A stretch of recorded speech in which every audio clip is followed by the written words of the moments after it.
up, y'all? I'm Steve with Elev8, and we are ready for another Elev8 with Erk Da Jerk Glass. Oh my goodness, this guy is amazing. His work is fire. You need to follow him. It's gonna be cool. Real quick though, I do want to put a word out there. I need your help. I need some help for Elev8 dolls. We're looking for brand ambassadors to help grow Elev8. So if that sounds cool, come check us out.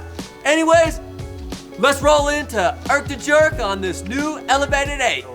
All right, y'all, we got Erk Da Jerk Glass here. I am so excited. And first question is, well, first, thanks a lot for joining us, Erk Glass. Thanks for having me, man. Thank you. Hell yeah. So first question, as usual, is how did you get into glass blowing, man? I mean, honestly, it's kind of a funny story. Really, I was just kind of a stoner in high school, and I saw like my first little pipe, and it was like kind of a shitty little pipe, just like a wrapped pipe, wasn't even raked, you know, little fume on there. And I was just like, dude, this is amazing, you know, and it drew my attention, so I kind of started seeking it out. And then, I mean, it took a while because it was a couple years, and there really wasn't, you know, nothing out there. This is early 2000s, and you know, right around the whole Operation Pipeworks, pipe dreams, things like that. So a lot of the info wasn't out there. A lot of the glass blowers were kind of in hiding, I guess you could say. So, and obviously it was before the YouTube and all the real blow ups. So I kind of was at a point where I was like, you know, I was turning 18, 19. And I was like, man, I don't think this is really going to be a possibility. And I was looking into kind of other paths. And then I stumbled upon, I went to my buddy's, he was doing a little house party, and he's like, yeah, I got a glass blower in the garage. I was like, what? So I went and just spent the whole party there, honestly, just watching him make these tiny little pipes on like a National 2A. And it was just, with just no blew me glasses. away. And you didn't have no glasses either, huh? No, I was just burning my eyes. So I was just, you know, I was just staring, like, you know, drinking a beer, like, man, I was out there the whole night. And then he had an idea to start a company, a proto company, and this. And then so I jumped into it. He had all his buddies doing it too. No one really stuck with it because I was like the only one that was really interested in it. And then that's kind of where it just started. Started on a little national 2A, making these little tiny pipes, $4 or $5 pipes. We're making these little mushroom beads to put on for an extra $1. So, and then, it just slowly went from there, and then started meeting other people. I actually eventually took a couple years off, you know, over the time, just due to wasn't really making the money that I was hoping for and things like that.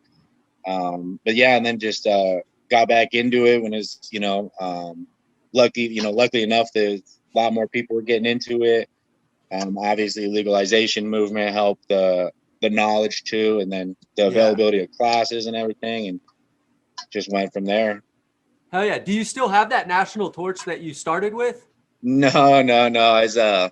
It was I think it was like a 12-hole tip too, or like a 12 or 20 20-hole tip or something, because it was one of the bigger tips.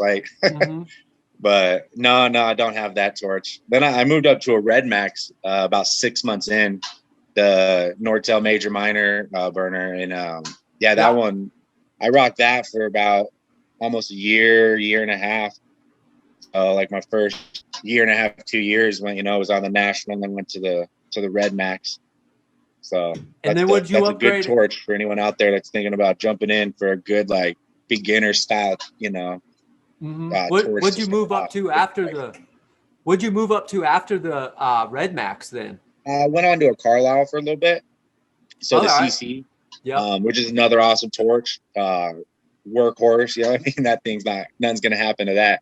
So it's a good learning torch because you can beat it up, you know, you ain't got to really worry about, all right, I'm going to beat this up and waste all my money. So I was on the Carlisle for probably a year and a half, 2 years.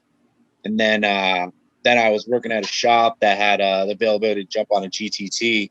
And then, just when I got on the GTT, I know a lot of people love the Carlisles, but man, got on the GTT, it just changed my outlook on how hot and quick we can get things going. And then, I've been on a GTT pretty much since then. Recently switched over to a Herbie though. So, which then I fell in love with the Herbie because I feel like, I don't know, I think it has a little more similarities to the Carlisle torch kind of going up. Okay. It doesn't get as hot, as the GTT, but yeah, I don't know. I love the Herbie now. So now I'm all about the Herbie gang, but I still got my GTT though, of course. Yeah, So and they're all good can't get rid of torches. that. They all do different things, kind of. It's really crazy how they were able to get so much heat out of just the same fuels that Yeah, everybody uses. You can't really compare it to you actually get on it. Not saying that Carlisle's ain't hot, but it's a different type of heat. Yeah, no doubt, no doubt. So actually, how long have you been on the torch? When did you get started doing this? So I started. So when I first started, when I was telling you back, when I first was getting on, that was 2006 to like the end of 2006 into the beginning of 2007. So that was like 2006 was my first time really on the torch getting down. And then 2008ish, I kind of took a little break where I slowed down, was only going like a few times. I had to get like another job for supplemental income at that time. Because it just wasn't making enough. So then I was, went down to part-time for a few years, and then I kind of had like a little itch to just, I was kind of stuck where I was at, and I just was like, I want to get back into glass. So then it's like 2010, 2011ish, I kind of jumped back in full time on the glass. And then that's when I realized, man, that was a big, big curve that I missed on those few years, kind of taking off. But yeah, then it just, my love and passion was still there for it. So just jumped back into it and started crushing away again there. And went for a few years, and then pretty much been crushing out since then. I actually did get a part-time gig for a little bit a couple years ago, but it was taking up too much of my time really for the glass. So I just nixed that out and just been full-time on the glass, like as much as I can. There's not really enough time in the day. No, there's not. There's not. And then if you ever go down a path and then you're pushing your skills and something breaks, it's like you don't get that time back, and you got to replace that piece as well. So there you are, up another night. So yeah, it's another one. You got to get back in there, and that's a tough thing too with the learning curve, and the breaks is really, I've always been told that if you're not really cracking or breaking things, you're not really pushing your limits. 100%. Is what I've been told by, and it is true, because you do get kind of complacent sometimes, and but obviously you don't want to break and lose pieces, but but yeah, no, you get kind of complacent sometimes. You're like, all right, especially if you're doing a lot of production or the same kind of pieces over, because you get, in the rhythm, and you get them faster, you get quicker, and it's, but you still gotta, it's just, then you start kind of losing your passion a little bit, and it's like, oh, I want to get back in there and start creating something new and just work on something else. It's almost like we force ourselves into pain. You get something good and you start feeling good, and you're like, nah, I need a stretch, and then you're in pain again. And is that, to keep evolving, so to speak, too, and then I mean, obviously too, it's, it's the money factor, because it's like, all right, I want to make something I know is going to sell or whatever, or that I have orders for. You don't want to tell people, no, I don't want to make those no more, because I want to make something else, so that's always a tough one. But, at the end of the day, it's still, my job. So I gotta take, bite the bullet, so to speak, sometimes, and go down that production aisle sometimes every once in a while. So, which I still do. So it's still like, it is what it is, Yeah. Being your own boss is no joke. I mean, you're the only one to answer to, but you're the only one who's gonna push your ass up that morning and make it happen. Yeah, which is, I mean, it's true, and it's and a lot of things that I still need to step up and get better at. Because you learn every day, especially with all aspects of the business. Like, I mean, I'm still slacking on a website. Like, I need to have a website going, but it's just something that's always been in kind of that back burner there that I need to finally go through and do. But yeah, I mean, there's a lot of little things here and there that would definitely help progress, especially being, my own business and things like that. So, I mean, should I've even contemplated switching the Erk Da Jerk just to Erkle's Glass, because it's like, all right, is Erk Da Jerk a little kind of a push offy, people are like, might be like, No, but it's all just, it's just, you know, little things running through your mind. You're like, I need to switch this. It'll be better here. Or I need to do, kind of nitpicking yourself and stuff like that. but that's how you get better. That's how you find new paths, and you have to question yourself. You got to Yeah. question authority, right? Question, and you're the authority of you, so question yourself.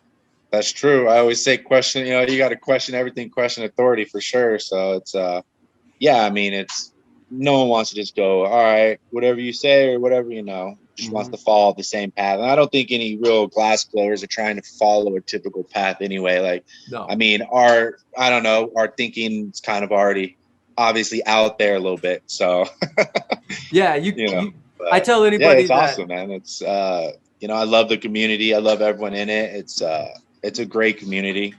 absolutely, What's up? absolutely, the Oh, community is yeah. Yeah. it's So cool. that's one of the things I miss about the shows, like I've done like, decent at the shows. I've never killed it. Like I've heard some people in the past have, but like it's just the camaraderie, the meeting of the people, the networking. There's so many awesome people. You get so motivated from the shows. That's why it's kind of been just a bummer this last year, because I didn't realize, man, like as much as you're always like, oh, it's a stress. I gotta like work, get ready for the show. Gotta cram out pieces for this next month and a half or whatever. It's like now it's like, oh, what a bummer. Like it's too bad we're not going to Vegas to see. Would have been in the champs, probably trying to get in the competition again. So it would have been. But yeah, hopefully next year everything will smooth out, and then we'll be able to get back to somewhat of normal, like, Yeah, and seeing each other at shows, glass blowing each other, start doing more events. So, because there's still a few going off, but just not too many, which is, I miss the social gatherings, I guess. 100%. I think the whole year has been a push in just everybody social. Like we're social creatures. We're a herd animal, and we need to be around people. Exactly. So, yeah. So, what items did you start out with, really, when you were blowing? Then, What was that? I'm sorry. what did you really start out with? Was it pipes? Was it pendants more so? Pretty much was pipes. I really kind of went right into doing these little like production pipes. Like I was saying, we were selling them for like $4 or $5 each. So they were, $8-10 retail pipes, quick little ones, just like fuming, and then a little bit like 3 or 4 stripes of color. Then I started learning the wrap and rake. That's with the, wrap the color around, rake through, which I still honestly really love that technique. Maybe it's Me just too. I kind of started on, but when you really see it and it's done like nicely, it's like, it's It's awesome. I mean, even phenomenal. if it's not done nicely, it's a cool technique, because it can be done a little sloppier, and it's all has its own unique look and stuff. So, but Especially yeah, when kind you of do started it with with those, fume. and then it was the little mushroom pendants, not pendants, but marbles that we would put on the pipes. But obviously, then we would put a little loop on it, and then it was a little pendant. Yeah. So, which is one of the easiest things to make in glass, but still one of the funnest, that you're just pushing a clear rod into a glob of clear, or I a think color they're rod into a glob hard. of clear, and it's, I think those little mushroom pendants are hard, man. I think just doing a thing in a little implosion marble or flower marble is way easier than that mushroom. It's so easy, but you got yeah, to be perfect. yeah. So I mean, it is a balance with the heat stuff, but yeah, I mean, like the concept behind it is the it's easy. easiest thing. Like, you just heat it up, push it in, and like, And you get a but mushroom. yeah. And then, I mean, I think watching it, when you get it right and watching the cap fold over on itself as you're pushing in harder, as it's cooling off, that's what always kind of attracted me to the glass, and then really getting to melting it. And, then now it's at the point, because, you start from little pipes. And I did production for it was probably like my first, like till 2012-ish, I'm saying, maybe, or like that's when I really was like, all right, I want to start doing sculptural and more kind of artistic style things, I guess. Because for the longest time, it was just like everything pipes, and you know, like I'm gonna make a bubbler or I'm gonna make, you know, I started trying to little mini bongs, chillums, most of the thing, because I was, because my buddy wanted to open a smoke shop, so Mm-hmm. so everything was based pretty much around the smoke shop. And then I didn't really have any formal training, so I was like little bit I've like seen from people like, hey, this is how you make a little pipe, and then I was like, all right. And there wasn't anything online to you know to watch or anything. No. There wasn't any like demos or nothing. Like I actually remember one of the first demos I ever watched was in '07, and uh it was at like this smoke shop that I drove all like to a different city, like because we were in Mesa. It's not that far, but drove to Tempe to see it. And but yeah, it was just three guys. It was actually Eugene, ESP, and then they just said, oh, and a Mesa Art Center teacher is what they called him. And I was like, okay, cool. So it's just some instructor who later turned out to be James Lynch or Hick Dog. You know what I mean? So it was kind of a Right. funny circle that like. So my first demo was actually like, you know, it turns out to be, you know, three like badasses in the Yeah. game, you know. But you know, that was '07. There was like no one in there watching it, you know. Like I remember I went, it was like it started early and went there. They were there to like, you know, 2 or 3 in the morning, and that's when they kicked everyone out. But yeah, I was like just sitting there the whole time. It was just me and a few other people at that time that were like, you know, and I was all inspired after like I went home, made like Yeah. I started pulling my own like color tubing because that's where I like them were like line tubing. That was the first time I seen like line tubing with like reversals and rig wags like in person, because I had seen like a little video. Like I found some little videos like DVDs. I forget where I even got them that had like someone was doing like rig wag work. Like yeah, I forgot about those DVDs. Those are like my first instructional DVDs, I guess. I need to go. I think I still have them at my house somewhere. I just need to go look them up. But it's some old DVD. I don't even remember where they're from, honestly, to be real. Like I don't remember who did them, but yeah, like so Man, I I feel went home, like made like a what's up? I remember that video. It was sold in pipe shops, I feel like, and it was all about just and it was a real it man, I think I know what you're talking about. There was yeah, there was like he opened the bell, did like the lines, closed it, and like stretched it Yeah. out, and then he wigged it up and made. I think it was I think he did a Sherlock with it. But it Yeah, just the blew my old mind Bell to be like, style. yeah, it just blew my mind because you're like, I didn't know you could do any of that, you know? And it was, and then same with watching those guys, those three work back then, because I was like, I had no idea you could, you know, do a lot of things they were doing, letting the tube cool down, just chipping it, heating it up, you know, so much that I was like, holy shit, like, wow, like it was just mind blowing. At that point of my career to be like, because I was already, you know, I was deep enough to like have an understanding of it, and then I was like, wow, I didn't know I could do certain things. So, but yeah, I went the next day and I spent like all day making this like triple bubbler that was like 14 sections, like little wigwag sections. Like it even had a little dicro strip on the side and a matching nug jar at the time. But slash would be a wax jar now, I guess, you know, but it was Right. a no, but it was a little nug jar. But yeah, it was just awesome because it was like, you know, finally get to see what else is out there. Hmm.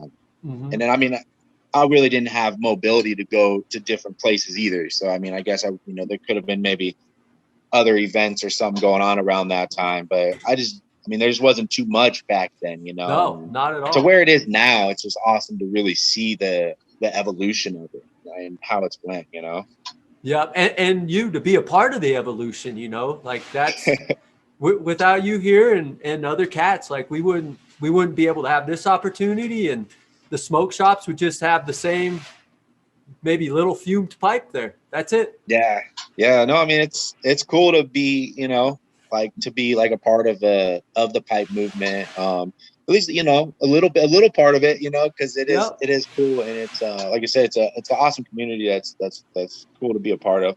So Oh yeah. Um, so I guess what classes, if any, have you taken? And it sounds like you have taken a few. And do you feel they helped with pushing your skill set? yeah, I mean I feel big time. I think that it was night and day difference, honestly, after the classes I took. And I mean, some people have availability to go. Like, if you were able to go to the DFO and certain events where you can, you know, just pay admission to get in and go watch these guys too, you can learn a lot too. Hmm. Because a lot of the classes I've took, I haven't really took a lot of hands-on classes. I took a few hands-on classes, um, and then I've took a handful of I've probably took more demo classes than I have hands-on classes. Okay. So I've went and watched people just assemble pieces more than I've, went like, all right, let me do it and you watch over me.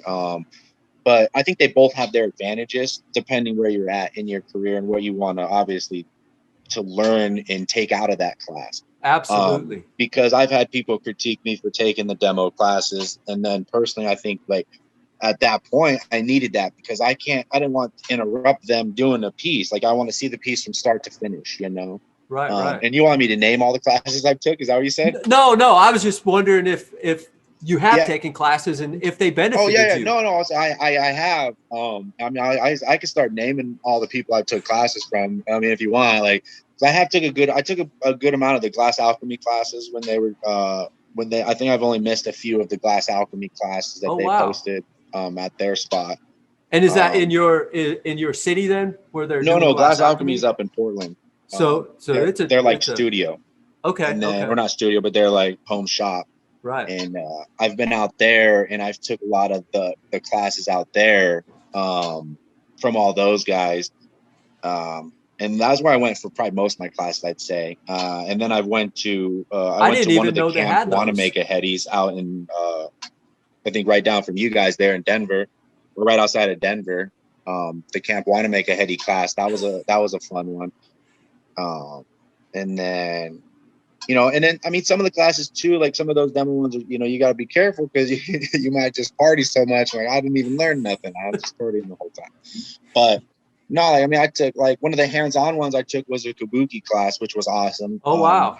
Just to get the marbles down, and I think he's a great teacher, and I know he doesn't teach that much anymore. So it was a great like opportunity. I feel to up my marble game and something like that. I wanted to have more of a hands-on because I wanted to see him do it and then me to practice it, him to do it, because those are more of like a 1 to 2 hour processes as opposed to like, all right, when I'm going to watch these other guys, like, all right, they're making these pieces that are, multiple people working multiple hours on. So it's like, all right, like, Right. dang, like I want to watch you guys, finish all of this, Yep. like one of the first big ones I took was at Glass Alchemy, and it was the Elbow Joe P one, and he had Quave and Coil come out for like 1 day each, and it was a 3-day class.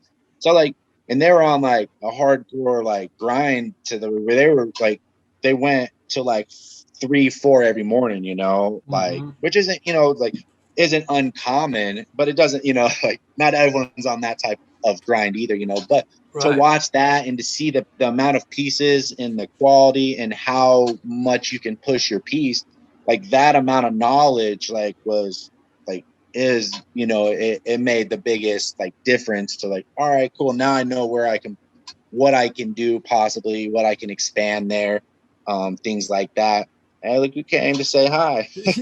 Yeah. She's my little cutie. But yeah, so it's so like I mean things like that is in my eyes like, all right, that was priceless. But like a lot of people just have the skill set to be able to figure it out themselves, and have that like time and because there is some people that haven't really took classes that are just like ultimate G's, you know what I mean? So yeah, like but I do feel like somebody who doesn't take a class, I have to believe the learning curve is a lot longer. You just don't see them where you're like, God, it yeah, took and them that's what I that mean. Like if long. you have that time, like if you're like in a shop or something that you can build up your skills over time. If you're like, yeah, if you're and it depends if you're trying to make a living off it, if it's like a part-time passion for you, like, and Absolutely. those are the differences too, because that was always a struggle with me. Is like, all right, like, yeah, I want to make other things, but I also need to, make things that are going to sell so I can make money to survive, or, and that was, back in the day, I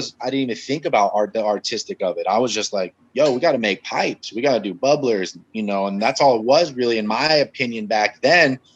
It wasn't really like, I mean, there was some sculptural, like really cool, like things that, that were mind blowing, but like the things that were mind blowing back when I was starting, in my opinion, were these huge super work double bubs, like just Yep. the like which honestly, I mean, it's like dude, those take like I don't even I don't even like I still am in awe of some of the pieces these guys were kicking out. You know what I mean? Like the size, the cleanliness, the amount of work into it. And that's that's what always drew me too. Like, all right, we just need to make pipes and this and this. But then, over time, I started seeing all this other work, and you start realizing, like, oh wow, you can do other things with glass that, like, some of the sculptors out there still blow my mind to this day. That I want to strive to get to that type of skill level.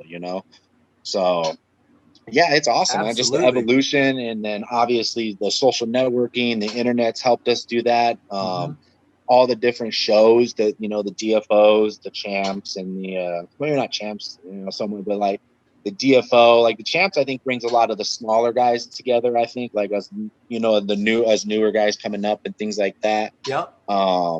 But yeah, because I mean, obviously then you got like the ages and or not anymore, I guess, but the Glass Vegas now, you know what I mean? Which is Yep. because I went to both this year. I went to the Glass or last year, the Glass Vegas and the champs, and I thought they were both awesome. So I mean, I saw you guys at both. So Yeah, they were um, great.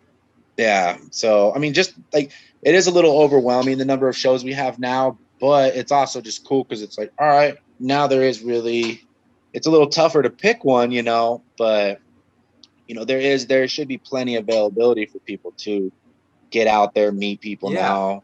If you want to and there's demos at all of them pretty much too. So you can go and just like watch people work. And I think that's a great learning opportunity right there. Absolutely. Every time I've been there, that's where I learn a ton. And everybody is so nice. They don't care that you're watching. That if you have a question, they're happy to answer it. It's just feels like a bunch of love there, really, when it's good I mean, I times. watched at one of the age competitions outside. I watched AKM put his Perkin through the bottom. I believe it was him. Put his Perkin through the bottom, and I was like, "Oh, that's how you get the bigger. You open the bottom, put the perk. You're like, it's like things like that. I was like, cool, because just I was just chilling there having a beer. Like, let's watch these. Like, I didn't really think that like, hey, I'm gonna learn something right now from just like. But then you realize, like, man, you need to take every opportunity you can if you Absolutely. want to, expand and grow. And you need to go to events, you need to go out of your way to travel to, all right, cool, like, if someone lives a city over from you guys and they're doing an event, you need to go over there and hang out, watch, check out, like, because that's, I think, a big thing, like you said, like the a lot of the coolest things you've seen, going to the DFO, you got to go to Oregon for that, so it's like but But there's a can't lot really of complain blowers because up then you get there. a vacation out of it. And No doubt. so Do you have a preferred style or technique that you really love? um I mean, I guess I'd just say, like, because I'm really infatuated with line work. Honestly, I have always sucked at it. I've really loved some of the people that do like the coolest line work out there. But most of what I do a lot of sculptural work, so that's Yeah. kind of what I think I'm drawn to most. And I kind of like the more cartoony, in between cartoony, kind of in realism. Um, but yeah, I don't know. I'd say more kind of just the sculptural Sculpture aspects. is your technique Yeah, that you love. Hell yeah. pretty much. Um, what are your favorite items to blow? Pipes, rigs, pendants, marbles? I mean, it just depends. I really do dig making marbles. I prefer, like, I love making, obviously, like, rigs. I like to make, like, when I'm able to make a cool little rig, that's because the whole process into it, making each individual piece, then assembling it together. Hmm. Um, that's probably my funnest. It's obviously one of the most difficult too, because there's a lot more work involved. But like when I want to take it easy and just have like more of a chill, like zone out kind of day, I love marbles because you can kind of get into like a zone doing marbles. And just crushing out like because you can get into a marble, take you a good hour or two easily into a marble. Yeah.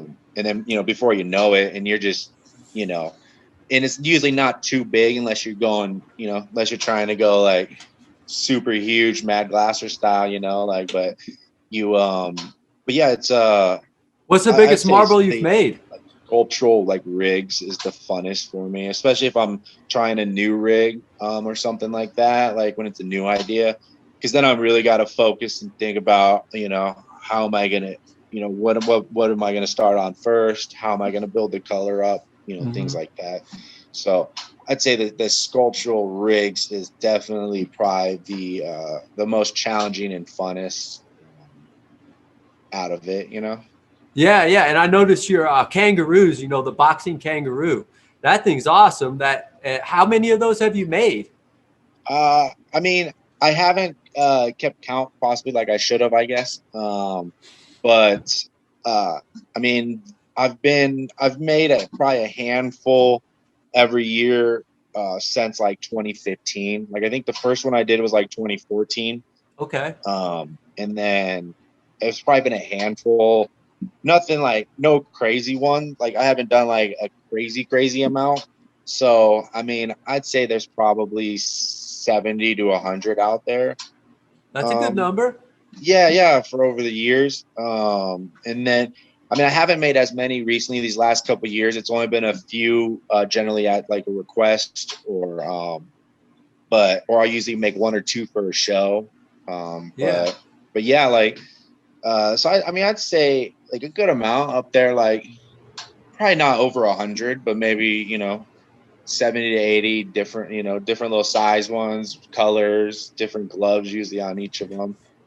Um, and then, yeah, I mean, the evolution of those is kind of funny too. Cause when I see, you know, when I had the first one come back for repair, I was like, I like took the picture of a comparison of them side by side. And it's just kind of funny to be like, oh man, like, I didn't make that. You were probably thinking in your head, yeah. like, It's just, I mean, it's awesome though to see it, you know, the progression too. You're like, man, like that's cool. Like, all right, that's where it came from. hell So, yeah, that's really awesome. What is your favorite color to work with? um, I mean, I always like the amber colors a lot. I love the kind of the color changing aspect of all the different ambers. Yeah. I don't use the ambers as much as I like, as much as I really love the like all the array of colors it can get. But because I mean, I use the color I use the most would probably be butterscotch or silver strike. So Okay. because they're both really similar, they're heavy silver content. You know, kind of that Hmm. tan color. That's the color I use for all the kangaroos. Um, so and then I also use that just as my kind of go-to for skin tone too when I'm doing like my boxers or I do like a beat up boxer and things. I Yep. use that as kind of the go-to for that or different if I'm doing a character. But I still haven't perfected the skin tone recipe, me mixing it up myself, but I haven't dedicated enough time. But I've been told I've been told it by a few people. I just need to work on that so I have a good so I can get a better kind of skin tone for those other characters. But yeah, I'd say probably like the color I use the most would be Silver Strike, just for the but which is definitely falls into. I also love Peacock Chameleon a lot. I think that's a really cool color. All right. I try to use that about as much as possible too. Is there a So color that you absolutely hate that I'm that not I touching? absolutely hate. Yeah, you're not touching. Um, I mean, not really. Uh, I think I think the last like unobtainium really pissed me off last time. I think because I like, which was a dumb move on my part because I think it was like it was already weird shaped rod, so I knew there was gonna be something weird. And I coil potted it up, and it made like a cool look because it was all, you know, the lines were all Yeah. separated with the coil pot, so it looked really cool and it was shiny. And I like, and it was holding up because I knew it was probably wasn't gonna last. And I made like I made like a little rig out of it, and I was all pumped because it was like it made it into the kiln. And then obviously, sure enough, it was, the whole thing was checked up in the morning. But um, yes, I mean, I'd say probably unobtainium until like I decide to use it again and don't have like a bad result out of it. I'm right there with you, man. Unobtainium's that. It's unobtainable. It's so beautiful, yet fuck Yeah, off, man. you want to use it because it looks cool, but yeah, no, it's I mean, other than that, most of the colors these days they got them down like where they're a lot more stable and Mm-hmm. I mean, a lot of the CADs you don't even need to encase necessarily unless you're really going to rage them. But because then you can encase it and really kind of rage it a little bit, not worry about it bubbling or boiling. But yeah, I mean, the color companies kind of like they really got the colors down. I think a lot to make them a lot smoother, easier for us to work. Hell yeah, I Nothing really agree. that I hate, you know, unless I Yeah. can't afford it. But Yeah, nah. that whole molten ore side for me, I haven't played with any because it's just slightly out of my budget range. So Well, I mean, it's also just a tough one to get because it's like you got to be on like that watch list. Like, all right, yeah, cool. Like, so, but I mean, all of them that I've used have been all real cool. Like, no real issues. I haven't used them a lot though. So, but like, yeah, I mean, it's just I can't really complain about it. Yeah, just like they got the colors down pretty good these days. yeah, it's So really great. It makes our jobs yeah, a little bit easier rather than yeah, and water funner with the bowling it. color palette. Yeah, absolutely. We just need someone to come up with a good skin tone again, you know? Yeah, there's a I don't know if you've got to use the Galaxy band, but I wish they would put that same sparkle in white too, because like I don't know what they're doing with that Galaxy if you've got to use Yeah. that. I It's know what you're talking about. Yeah, I've used a little bit of Galaxy. It's a weird sparkle, which I don't know what that is. yeah, That's cool though. it's everything. So what's the most difficult piece you've attempted in your career? The most difficult piece I've attempted. I mean, it's tough to say because probably the most difficult pieces I've attempted, like by myself or like in a collab. Uh Because I get, just just part difficult for you, I think. yeah. Um. So like, because I mean, I'd say probably most of my competition pieces is when I really like Ooh. push myself to like I want to go bigger or than I usually go, And which you isn't got the that small. time frame in there that's like Yeah, you yeah, got to it's fit it's a that. time crunch, and I mean, but I also like I don't normally will spend like multiple days prepping on a piece and then still go in and have like 2 days or you know what I mean. Usually it's I just don't put that much time I guess into some pieces where I'm like, all right, I'm prepping for a week before I'm going into this piece, to for 2 days of straight assembly on it. And so I think those probably go with some of my most like my bigger kind of tougher pieces. Just because I'm really pushing myself on some of those. Being with a time limit too, I think is what adds that extra. Because normally I'd have more time to like, cool, I got to do this or be carefuler here, or maybe even ask somebody for help. But you really can't do that in a competition because you're like, all right, like I got to weld this onto here somehow by myself. So you got to Yeah. make like little bridges and stuff to hold a piece, like like use the brick, and like I had a brick holding one of my pieces up so I could like weld something onto it. Like, so I mean, you just gotta which people do at their house, they'll make little braces and stuff at their house, or Mhm. like definitely people like lathe workers, they're really smart about that, setting up little jigs and stuff like that.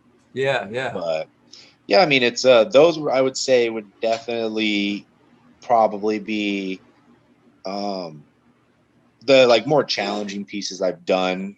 Obviously, some of the collabs I've done are always challenging usually because those are usually the kind of the funnest, when you get to work with your buddies. And then Mhm. a lot of times my buddies are, they're really good. So it's like, it's, already kind of like, all right, better not screw up, but then it's like, all right, then you're usually doing something that's, I mean, sometimes it's a simpler piece, but usually when you're getting together, you're like, kind of pushing yourself and here we're going to do Yeah. this, we'll add this to it or go bigger or but yeah, it's so I mean some of those would be, I think, would be the craziest or the hardest, but Hell yeah.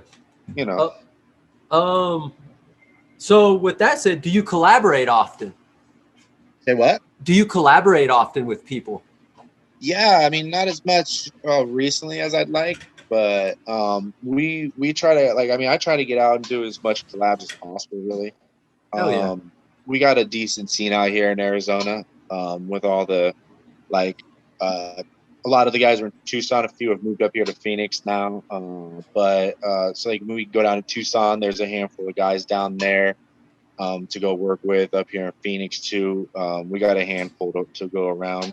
Then I Hell also yeah. like to travel, gotta like try to get out as much as possible. Like it's been a little slower this year, obviously, but yeah, generally, and that's the cool thing about the classes and the shows too, is that's where I've met a lot of the people at the shows or classes that are, hey, we live out here, I'm over here in Texas or I'm over here up here in Colorado. So it's like, all right, cool. So when I do travel, there's a few people to hit up and stuff like that.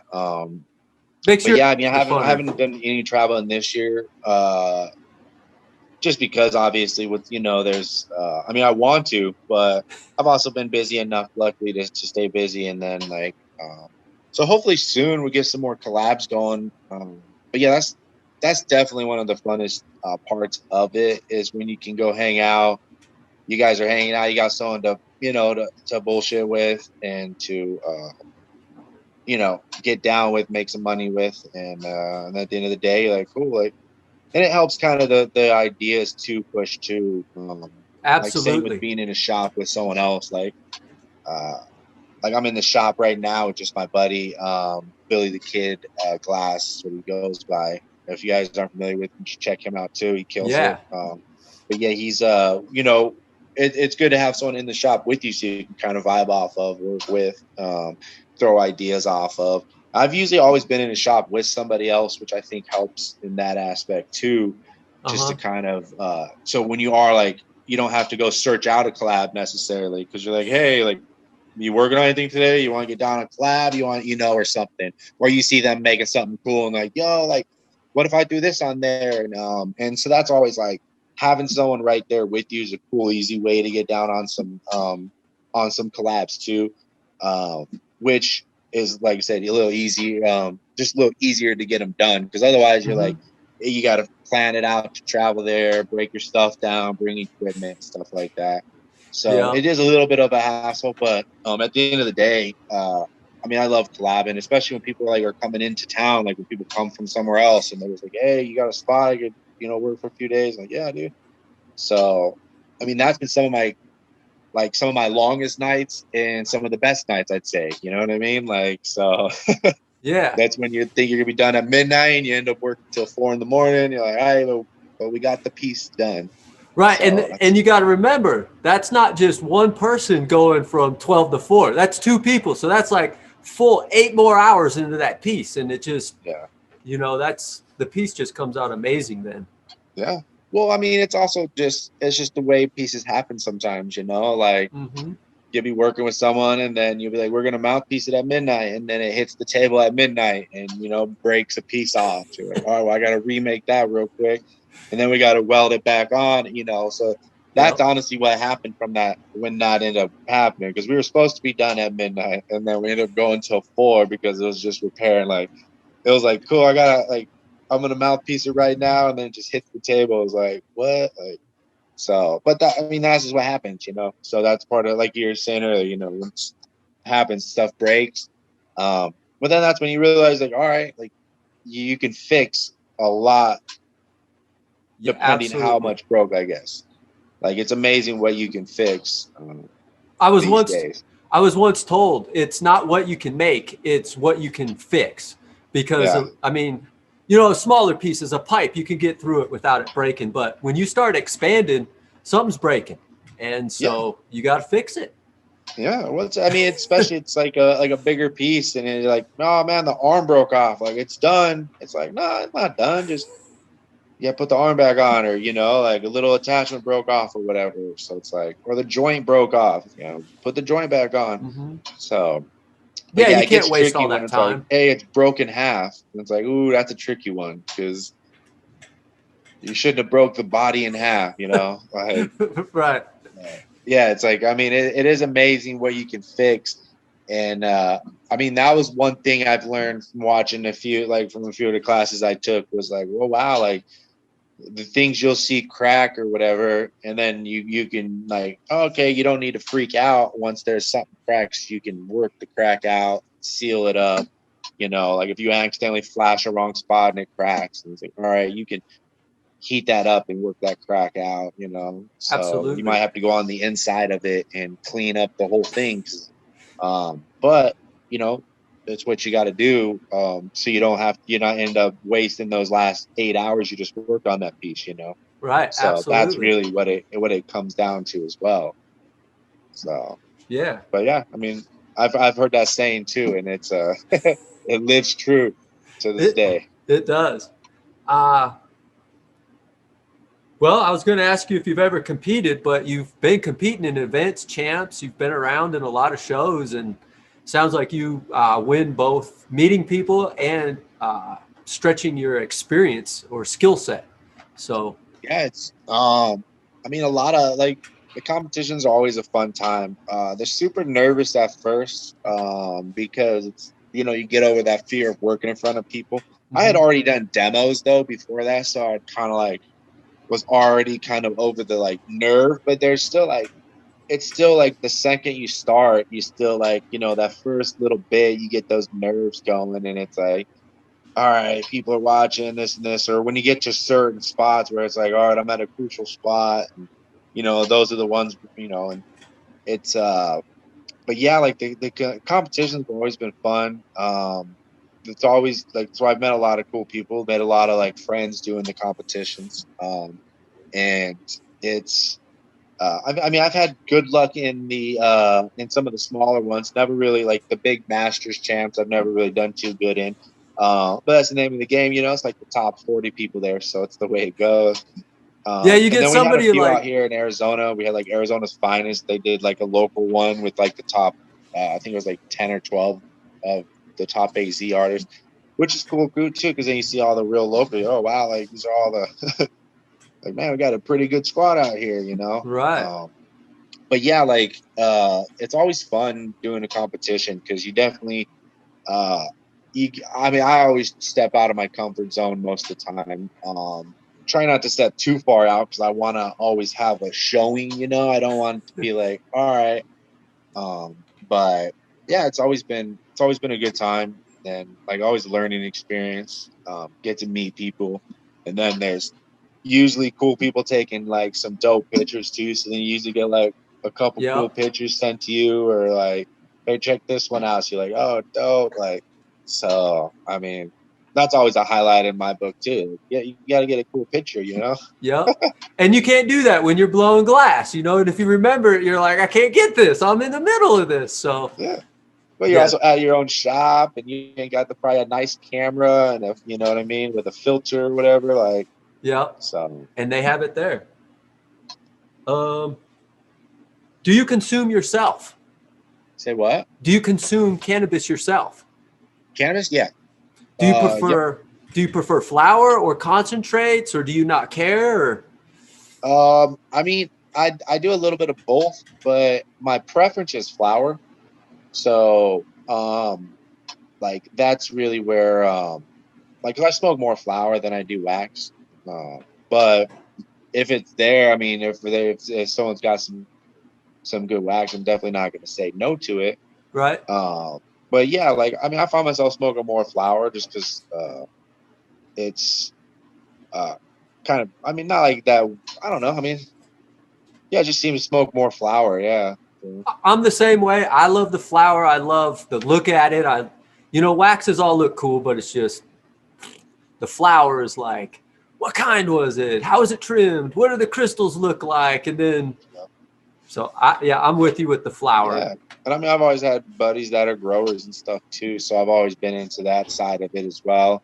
And then, I mean, we just legalized it out here in Yep. Arizona recently too, so we all got our own. We all can, have our six plants too now going. So it's super cool in that aspect because yeah, and then I can now I'll be able to grow my own and you know what I mean, have fun with that. So Yep. That always is a lot of fun. Um, do you use your own pieces, or do you buy glass from other people and use their glass? it depends. Because honestly, a lot of the glass I want, I can't really afford, to be honest with you. I'm the same way. So a lot of luckily I have a couple homies I've been able to trade with, and things like that. That so I do have a few cooler pieces. But for the most part, it's just me using one of my like seconds or something. But yeah, like Typical my glass buddy blower. Shubba, I traded with him, so I got a really dope. It's probably one of my dopest ones. And then same with my buddy Live to Love Arts. I traded with him, so those are my couple headier pieces I got rocking. Yeah. And then yeah, then other than that, it's just like some little like messed up. Like I messed up a kangaroo because I sandblasted and messed up a part there. So I have one of those. It's like, all right. So, but yeah, nothing too crazy. Like for the most part, all my coolest pieces are all out in the world, being used by other people, That's or I awesome. still have them ready to go out into the world. Right. Hell yeah. Um, what can we look forward to in the future from you? um, I mean, I'm just I've been exploring a lot of the chip stack patterns recently. Ooh, I'm really into that. I haven't been able to make as many as I wanted recently because I really love the milli making like process too.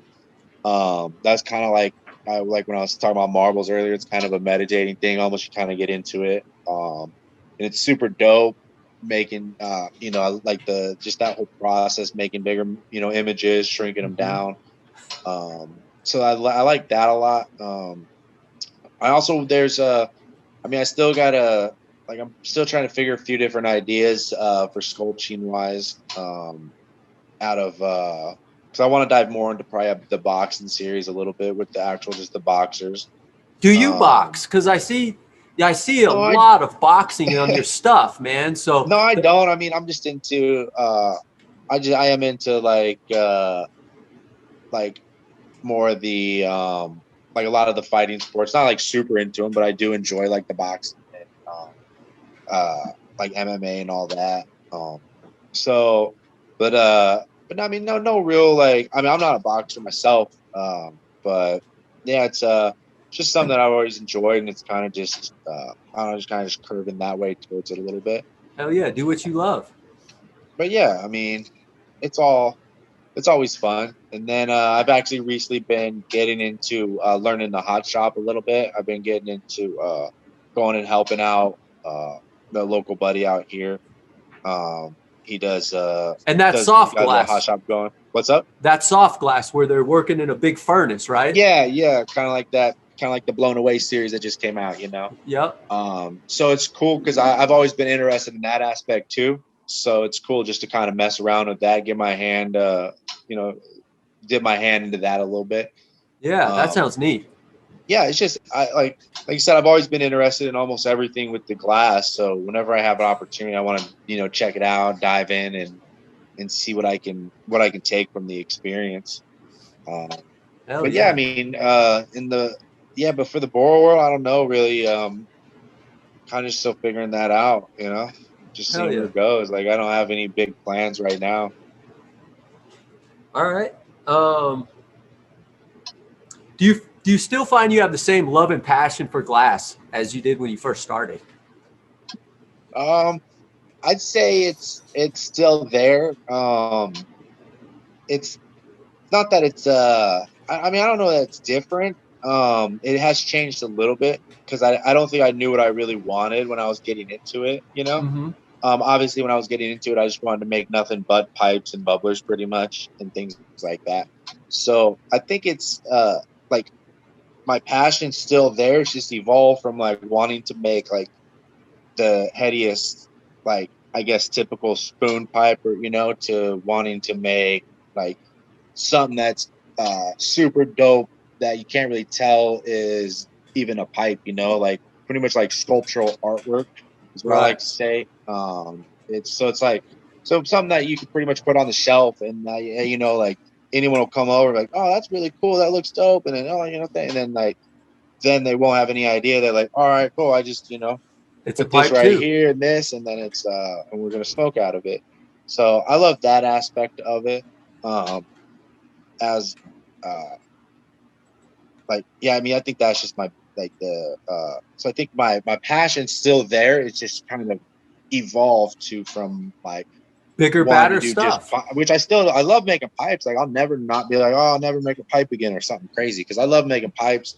And I mean that's always fun for me, and that'll always be the like my foundation, so to speak, you know. Yeah, yeah. So, but yeah, like I mean that's kind of the way it's going, is off to just different kind of sculptural things, just, you know, because my mom don't smoke. I want to give her things, you know what I mean? Like I want her to have cool things that are like so, you know, things like that. Like for the last champ show, I made like a little water piece, which was it was like I made it like a cloud, like so it was a rain cloud that was like had a little sun popping out above it and had like a little rainbow there, and it was like it looked like a rain cloud with a sunny, like on a sunny day. Yeah. Which happens a lot out here in Arizona, actually. Not like a lot, but like a lot of days when we will get a weird rain day, it'll be rainy and then the sun will be out, and it's like, what's going on? You know, it's like Yep. crazy.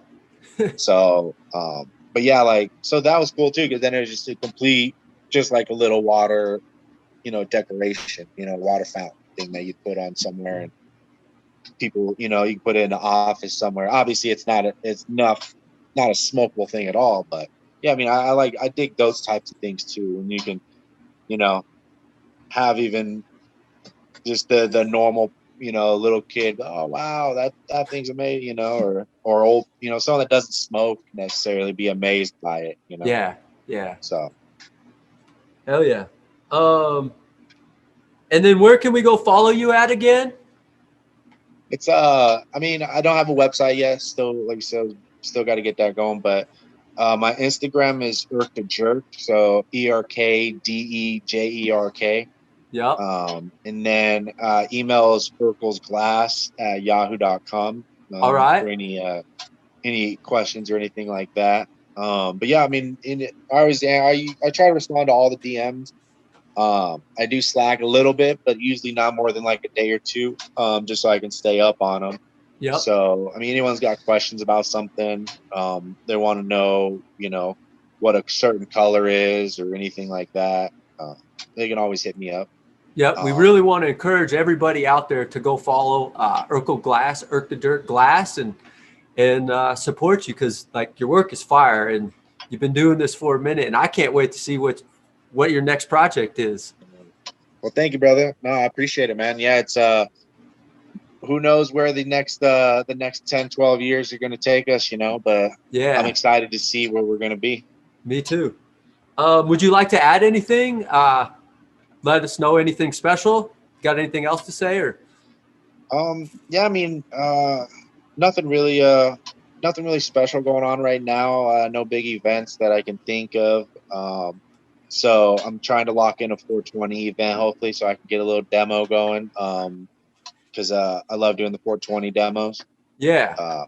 But yeah, I don't know. Check me out. Make sure go check out and support your local shops too, because all the local shops is really what's going to keep myself and all the other glass blowers rocking too. Because the shops, all the local shops will support me the most. I personally love dealing with the shops. They've been helping me out too. I mean, all the shops have been hitting me up, putting in little orders and stuff too. So Hell yeah. I've been staying busy during this downtime, which is cool. And so yeah, I just wanted to encourage everyone to keep supporting your local shops. I You know like what I that, mean? man. That's where you're going to be able to get your variety of pieces and things like that. And then they see us at the shows, they talk to us, so they can easily get us. You know, we can switch up custom orders when they're ordering with us, things like that. So. Hell yeah. But yeah, I mean, thank you to all the shops out there too. You know, thank you guys, all the supporters, collectors, anyone new, or it's been in here for a long time. You know, like it's awesome. Like we love all you guys. We need all you guys, and I mean, wouldn't be doing this without you. You know what I mean? Yep. So Hell yeah. Well, it was a complete pleasure, hanging out with you. And, dude, have a great one. yeah, thank you, brother, and you guys as well. I'll talk All to you right. guys soon. Bye. All right, y'all, that was super fire hanging out with Erk Da Jerk Glass. Y'all need to make sure you follow him, This stuff was cool, super cool to hang with them. It was a pure pleasure. One thing I want to mention as well is we have this really cool thing called Elev8 Veterans. It's our 501c3 where we get to help acclimate and rehabilitate veterans into society with some glass blowing classes or one of these vapes. Another thing I want to throw out there is we need some help, please. We could use your help as an Elev8 doll. It's our brand ambassador program where we get to elevate both mind, body, and spirit. Check it out. There's 3 tiers in there. And anyways, thanks a lot for joining us on this Elevated 8. Really appreciate it. Elevate mind, body, spirit, y'all.